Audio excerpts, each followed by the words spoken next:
You know what they say, right? Time flies when you're having fun. So I must be having a great time because, believe it or not, I've been trading for over 10 years now, right?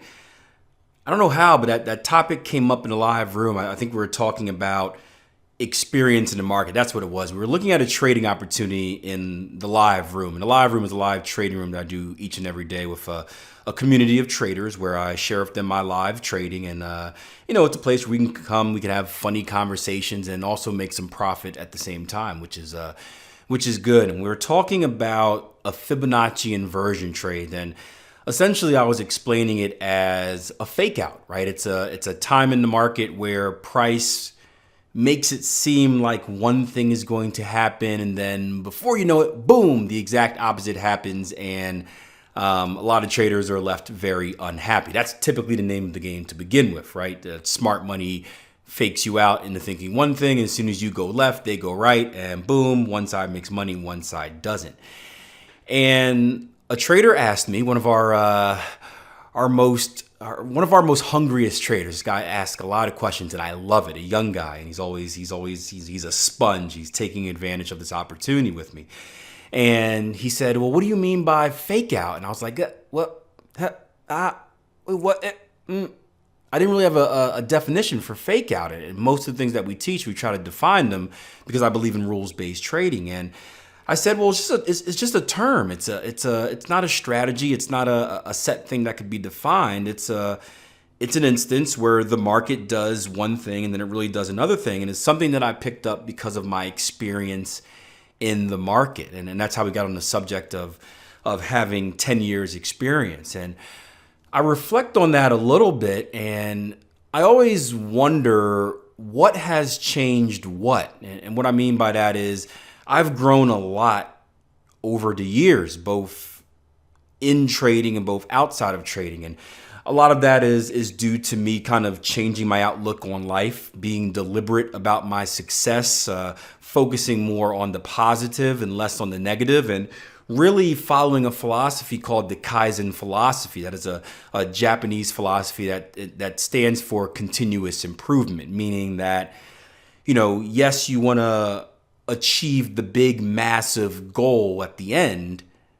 But in order to achieve that big, massive goal at the end, really the tactic should be to try and improve by a small amount each and every day. And if you consistently improve, you will eventually get to that long goal at the end. And the philosophy was used in the Japanese industries after the war, where they were trying to, become more efficient.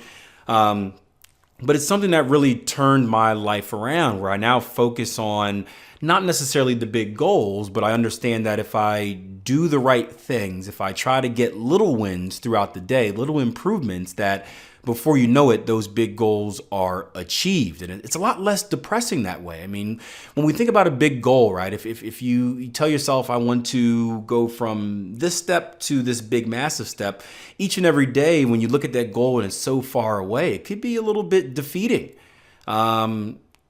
And it could be a little bit depressing. And when you get that situation, it's hard for you to follow through and do what you're supposed to do to achieve that goal. And so when you set little goals, little achievable goals, right, it gives you that energy boost, right? It's just like kids, right? You give kids a little bit of a task and you give them a little piece of candy, they get excited and they get more excited to achieve that next task. And before you know it, they do everything that they're supposed to do. And I think about me changing my philosophy in life, and I think about how that has helped with my trading.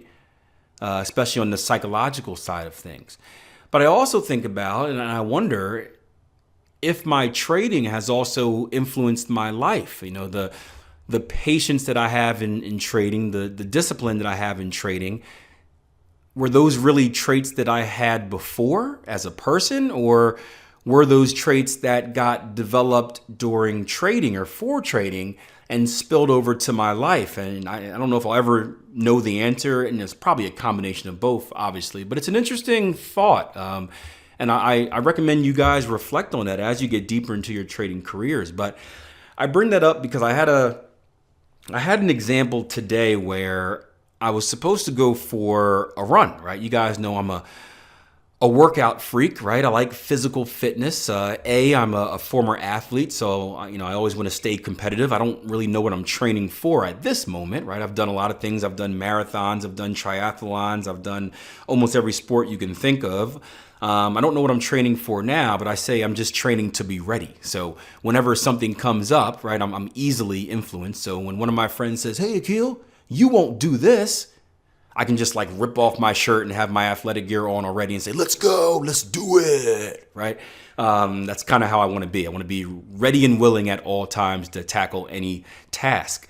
So I was going for a workout today, and I like doing long runs because it gives me a chance to reflect. When I do short explosive stuff, sprint training, lifting, that's kind of like my frustration. If I have a bad day in the market, I want to go lift some heavy weight and throw some stuff and run really fast to get my anger out. But other days I like to do long runs, or bike rides, I like to meditate, right? It gives me a chance to kind of leave reality for a little bit. My reality right now is my charts, my trading, right? Doing analysis and finding opportunities, helping other traders out, playing with my kid, preparing stuff, promotional stuff for the education company, coaching track and field, whatever it may be. Usually most of my life is helping others. So this is the one chance where I get to kind of have some me time. And I like trail runs because it's different. You don't have to worry about cars, right? Inner city running where cars are coming. I like just the peacefulness of nature. It's really relaxing. That's actually one of the reasons I loved golf. Unfortunately, because I'm so competitive, I would get so frustrated at golf because I wasn't very good that the whole zenness, the relaxation part would go out the window and it'd be replaced with frustration and anger. So I was trying to find this new trail today that a buddy of mine ran at, and I hopped in the car, and I'm your typical dude. I don't put in any coordinates in the GPS. Not that I think there were anyway, but I kind of just be like, okay, I know the general direction. I'll find it, right? It's a typical man. I'd rather get lost than ask where it's at. So I'm driving around for like 45 minutes, and lo and behold, I never find the place, right? I go the direction that I think I need to go, but I never actually find the place I'm supposed to go at. And of course, I realize this where I'm at this other place, which is about 45 minutes away from where I want to be. And I'm like, okay, well, that was a failure. So I come home and I'm upset because, I don't like wasting time. Time is everything for me. And I just wasted 45 minutes driving around when I could have spent 45 minutes doing a handful of other things. I'm getting pretty upset about this. And I go home, and my coping mechanism when I'm frustrated, when I'm upset, is I let my inner fat boy, my inner fat child comes out and we feast, right? So I say, you know what? Forget this. I'm not doing any run today. I'm going to eat. I'm going to stuff my face. I'm going to feel good, right? Comfort food. And I'm going to do what's next on my to-do list. So I sat there, I stuffed my face, watched a little Blind Spot on TV.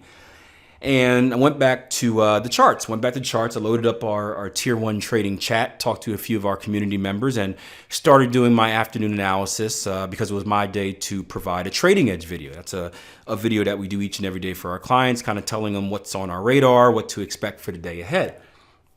And this was around 12:30, and the markets were pretty active, right? We saw some big pound jumps this morning due to PMI, and we saw a lot of retracements during the day, and the markets were still kind of bouncing back and forth. So I really wanted to wait until the next 4-hour candle close. I really wanted to wait until the daily candles close, but that would have been too late to shoot a video out to our clients over in London. So I wanted to wait until at least the most recent 4-hour candle close, which wasn't going to happen until 1 o'clock, just so I can get a true read of the market and be able to give the best predictions that I can possibly come up with. So I had some time to kill, and I'm like, you know what? I really should go for that run. It was something I was supposed to do. It didn't work out the way I wanted it to. And essentially what I did was I just quit. And it reminded me of a time in the earlier part of my 10 years of trading of when I used to have this same philosophy about the markets. I would take a trade. The trade wouldn't work in my favor.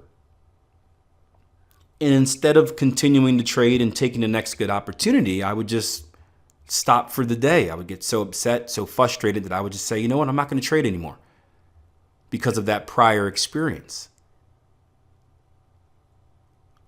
And I'll tell you what, something that I say all the time is plan your trade, trade your plan, which means you plan ahead for what you're supposed to do. And then when the opportunity comes, you do it. And I started feeling that in my life as well. Akil, you planned this run. You planned this specific workout on a specific day for a specific reason. It didn't work out the way you wanted it to. You still have an opportunity to do it. Do you just quit and give up on it? Or do you do what you're supposed to do? So I went out there and I did what I was supposed to do, and I ran. I had a pretty good run, got back and recorded a video. But again, it's interesting how trading and life become one, right? Where one affects the other, right? Your attributes, your natural attributes in life certainly affect your trading. And obviously you have to make some changes in your life and how you see things to be a successful trader. But also trading affects your life as well.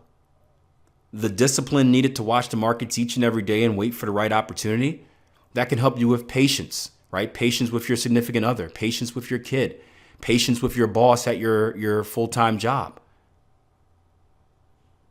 right? The dedication that you have to wake up early in the morning, probably before you don't want to, just so you can sneak in an hour of analysis before you leave for work. That discipline, that's time management. That's creating a ritual, creating a routine. That's going to help with defeating the temptation to slack on a workout, defeating the temptation to eat that third and fourth piece of cake instead of just stopping after 1 and 2. It all works as one, and the more experience that I get in trading, the more amazing it becomes. It's no longer the trader Akil and then Akil. It is one of the same. And overall, it's made my life so much better.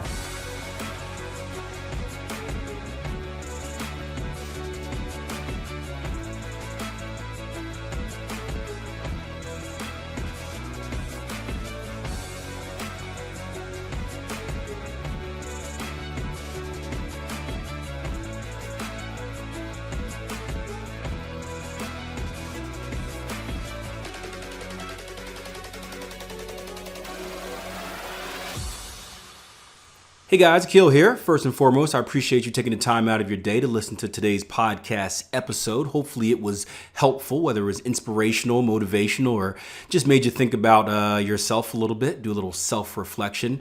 Also, I know that I mentioned the live trading room inside this episode, and just want to remind you that we do have a 14-day trial going on over at tier1trading.com. So what you can do is you can sign up for $1 and you can get access for 14 days to our live trading rooms, our daily trading edge videos, our software, and a whole bunch of other stuff. So make sure you check it out over at tier1trading.com, and I'll see you guys on the next episode.